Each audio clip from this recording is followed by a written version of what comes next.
Dime tu verdad, me diré lo que estás pasando. Tú no sabes cómo estoy sufriendo, pero te lo tengo que decir. Cuéntame, tu despedida para mí fue dura. Será que te llevo a la luna y yo no supe hacerlo así. Te estaba buscando por las calles gritando, esto me está matando.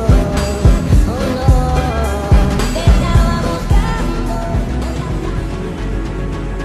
Sekarang ini memang dunia baru berada pada posisi yang tidak mudah.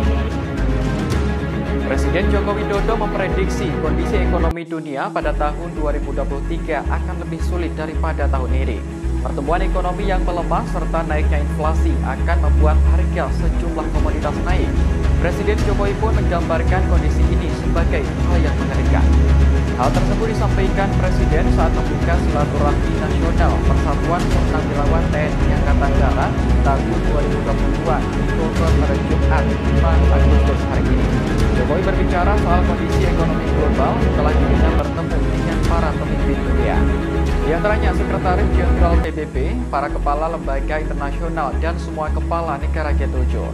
Kepada Jokowi, para pemimpin tersebut menyampaikan bahwa dunia akan menghadapi kondisi yang lebih sulit pada tahun 2023 daripada tahun ini. Namun, Jokowi menegaskan bahwa kondisi itu akan dialami dunia, bukan Indonesia. Dikutip dari Kompas.com, Jokowi mengutip penjelasan dari Sekjen PBB dan IMF bahwa akan ada 66 negara yang ambruk ekonominya. Menurut Jokowi, ambruknya perekonomian negara-negara di dunia tidak terjadi secara bersamaan, melainkan bertahap. Oleh karena itu, tanpa disadari, kini sudah ada ratusan juta orang di dunia yang kelaparan. Lebih lanjut, Jokowi mengungkapkan salah satu penyebab ambruknya ekonomi dunia. Pertumbuhan ekonomi yang melemah serta naiknya inflasi telah memicu melonjaknya harga sejumlah komoditas. Kondisi semacam itu telah membuat negara-negara seperti Singapura, Eropa, Australia, Amerika anjlok ekonominya. Presiden Jokowi pun menggambarkan kondisi itu sebagai hal yang mengerikan. Sekarang ini memang dunia baru berada pada posisi yang tidak mudah. Pada keadaan yang sangat sulit sekali. Saya bertemu dengan Sekretaris Jenderal PBB Antonio Guterres, bertemu dengan lembaga-lembaga internasional, langsung bos-bosnya, bertemu dengan kepala negara G7 baru saja. Saya tanyakan, sebetulnya dunia ini mau kemana? Beliau menyampaikan, Presiden Jokowi,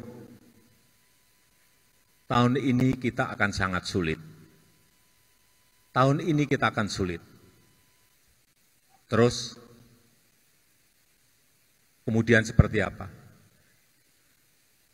Tahun depan akan gelap.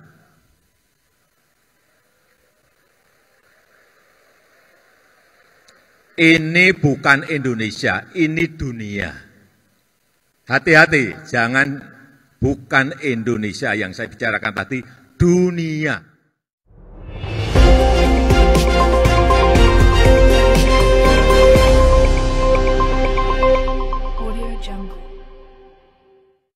Tingkat pengangguran terbuka melesat dalam setahun. Sebelum pandemi, saudara, pada bulan Februari 2020, tingkat pengangguran terbuka masih di angka 4,94%. Apa itu ancaman bidang ekonomi? Ancaman di bidang ekonomi diartikan sebagai setiap usaha dan kegiatan, baik internal maupun eksternal, yang mengancam kesejahteraan masyarakat dan perekonomian suatu negara. Jika dibiarkan, ancaman ekonomi bisa mengganggu keutuhan, kedaulatan, dan keselamatan suatu negara. Contoh bidang ekonomi inflasi. 1. Tingkat pengangguran yang tinggi. 2. Infrastruktur perekonomian yang memandai. 3. Sistem ekonomi yang tidak jelas. 4. Utang negara yang membengkak. Contoh ancaman di bidang ekonomi dari dalam negeri. 1. Krisis keuangan. 2. inflasi tinggi. 3. Deflasi. 4. Tingginya tingkat pengangguran. Infrastruktur. 5.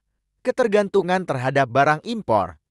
6. Strategi mengatasi ancaman di bidang ekonomi. Strategi mengatasi ancaman di bidang ekonomi. Menekan inflasi.